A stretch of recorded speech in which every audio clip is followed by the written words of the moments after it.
Cool. All right. So welcome to your Chicago Zine Fest 2024 digital programming lead-in for the in-person fest happening on Saturday, October 5th at the Columbia College Student Center from 11 a.m. to 6 p.m. I'm Elias. I'm an organizer of the fest this year.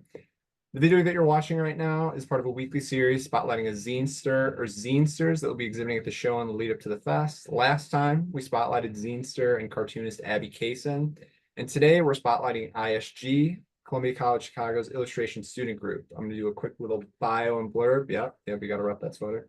ISG is the student organizational branch of Columbia College's illustration program, a place where Columbia students gather and work together on topics of illustration outside of the classroom.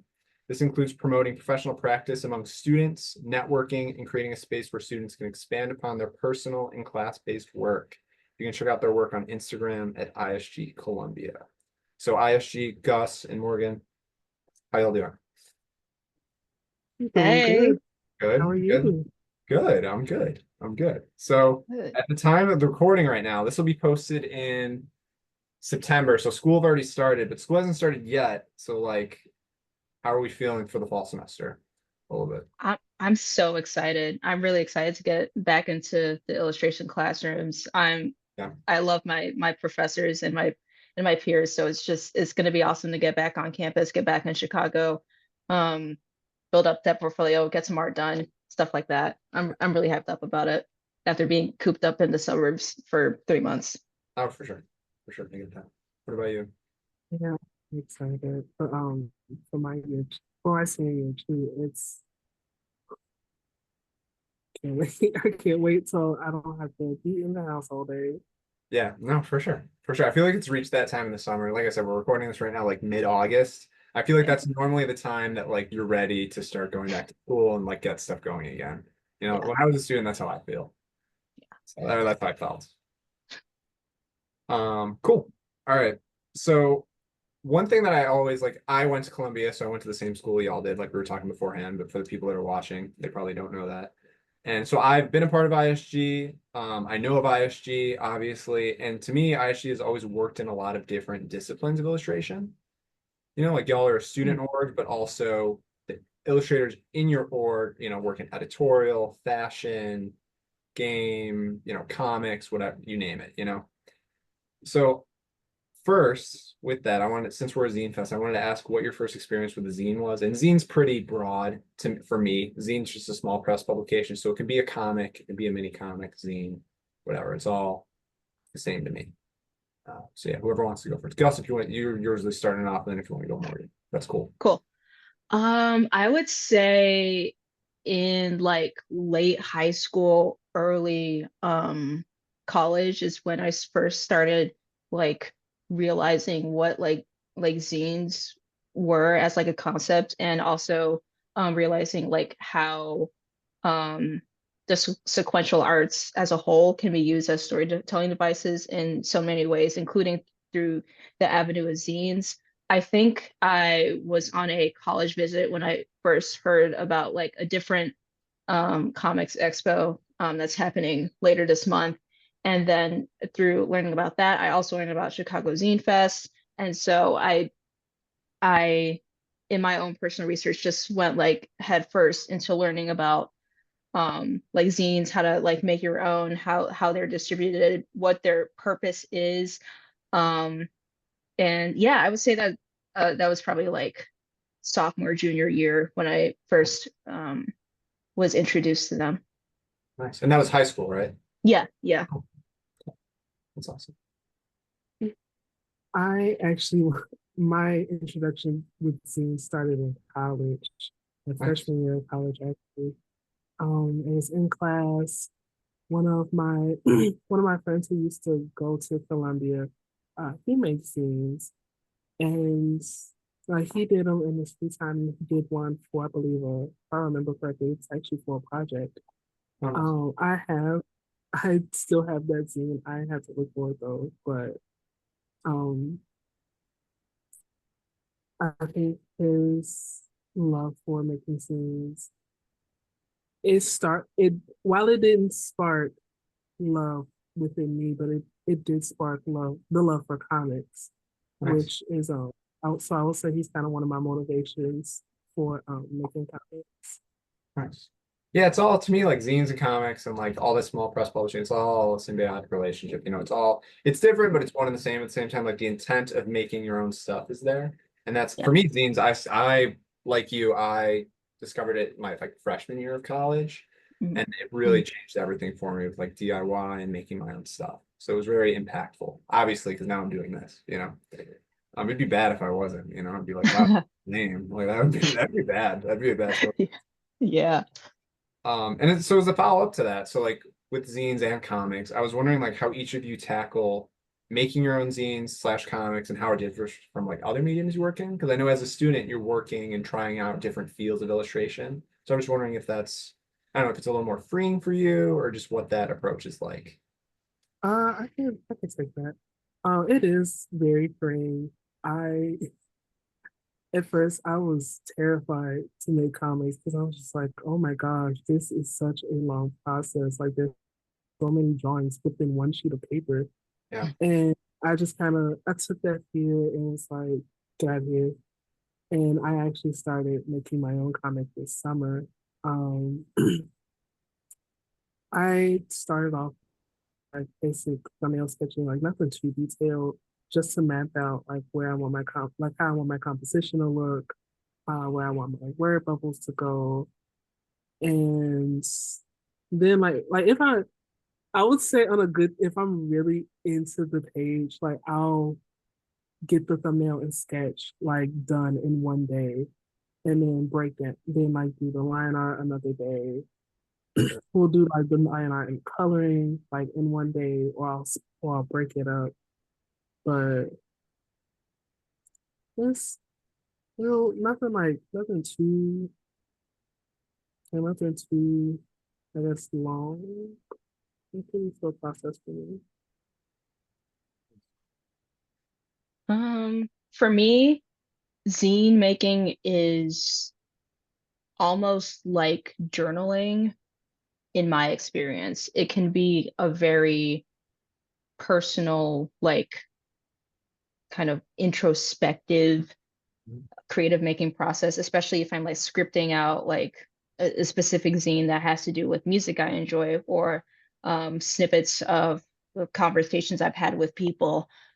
Music is also a huge inspiration. So I gather all of these things from my inner and outer circles, um, like like internally the things that I conjure up in my own brain, and externally the things that I consume, and I take those and I implement them into like I try my best to like make them tangible. I think that's the main goal of my zine making process, is to make something tangible as a testament to the things that I feel passionate about, that I feel like I need to like put out into the world somehow. And for the longest time, I've really done like drawing specifically instinctively, like without like any sort of rhyme or reason. But um, I also have a lot of words that conjure up in my brain, and so being able to like combine words and pictures into this sequential art form, I think it's a very um, it really like opens up a lot of things about me. It helps me learn about myself, learn about how I think, learn about how other people might think. It when I do research for like, I don't know, a character or something that I would want to include in a comic or something, that opens me up to new ideas and helps me again reevaluate myself in the way that I think. So it's a lot of brain work going on. Yeah. And then eventually those thoughts get transferred onto page, and it's usually nothing too complex. I try not to do um like full um like humanoid, like with like full rendering and stuff like that, because I feel like that would hinder the intention of what my comics and zines are for. So I just go for like a very basic black and white kind of cartoonish style, and I let the dialogue do most of the heavy lifting. That's kind of what my process is like. Nice. Yeah, there's definitely like from what both of you said, there's definitely like a thread with how both of you kind of, I don't know, just approach the mediums of small press. There's definitely a thing of just being raw and being yourself and just having your whole self on the page that I think is apparent in like every form of small press publishing. But I think that's really like, even like it can be a story not even about yourself, about whatever, like an alien on another planet, but like there's that little bit of you in there that I Yeah. think is really cool. And you would really, Gus, you mentioned something too that was really interesting to me is like the whole physical, like tactile thing Hmm. of making a Hmm. scene, making a comic. And when I was in school, I had Cecilia Bevan as my Hmm. drawing and graphic novel teacher at Columbia. Hmm. And we actually had a zine workshop where that was the whole point. It was to, Mm. make our own zines and not have it like projected on the projector. It's like we could physically feel it, flip through everything, and it did it. Like a lot of people loved it, and it really does change. Like zines one of those mediums that it has to be physical. It really can't. Yeah, Yeah. There's something like, of course, it could be digital, but it's just a whole different animal when it's digital. There's something very intimate about holding a zine or a mini comic and just flipping through. absolutely. Yeah, so that's cool. Yeah. That's so okay. So for this year for the fest, like last year, y'all be doing a digital kickoff reading live on our YouTube channel the day before the fest on Hmm. Friday. How has that been? Are you guys excited this year? I feel like that's an unfair question to ask when I'm Yeah. Yeah. interviewing you. I mean, if you're not excited, I guess, all right. I mean, last No, year. no, I'm hyped. Yeah. This summer I was doing an internship, so I've been like away from my pens and stuff for a little bit, but I'm now that it's like coming down, I'm excited to like get back into drawing because I have some ideas rolling around, some themes that I want to explore. So I'm excited to like put things onto paper. One of my ideas, I guess, was this idea of metamorphosis, of change in general. That's something I was thinking of exploring in a zine for this reading. So I'm excited to get that done. Nice, nice. Yeah, I'm really excited. Oh my gosh. I think when got the email, I was like, what? Okay, I have to put I thing out there.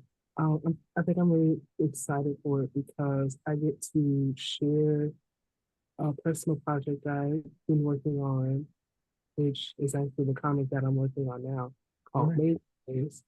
So I'll be reading a few pages out of that, well, out of the first chapter.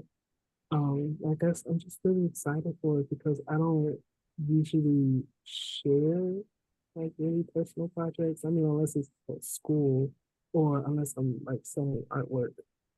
You're not gonna lie, I am a little nervous about it. Yeah, of course, But of course. like I said, the fear, take it, I'm gonna throw it. Yeah.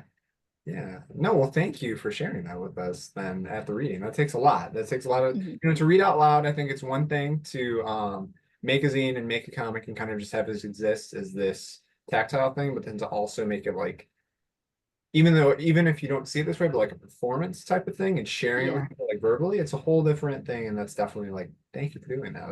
That's something that definitely, I don't know, it's really cool. So I appreciate it. And I'm excited to see both of y'all's stories. So yeah, that'll be happening. I'm going to say it again at the end of the video, but that's going to be on Friday, October 4th on YouTube. It'll be recorded, but it'll be like a live video. So it'll be like a chat and everything. So that'd be Yeah. cool. Okay, so that's enough of like the hard questions. Okay, so the one last important question that I don't know. We'll see how long. Every time I do an interview, I'm like, we'll see if this stays in, but I feel like it's important, so I have to. Yeah. So one, are both of y'all like pizza people? I don't, Yes, I yes. love Yeah. Okay. Hmm. So Hmm. are y'all both y'all from Illinois or like the Chicago it. area? Yeah. Okay. So you have a leg up on the person I asked before. They were not from Illinois. Mm. So this is like a three-part question, but it's easy, don't worry. Have you had deep dish pizza? Okay, and I have you have once. once? Okay, that's fine. That's all you need. And then have you had that like it's called tavern style here, but it's like the thin cracker crust pizza? Mhm. Yeah.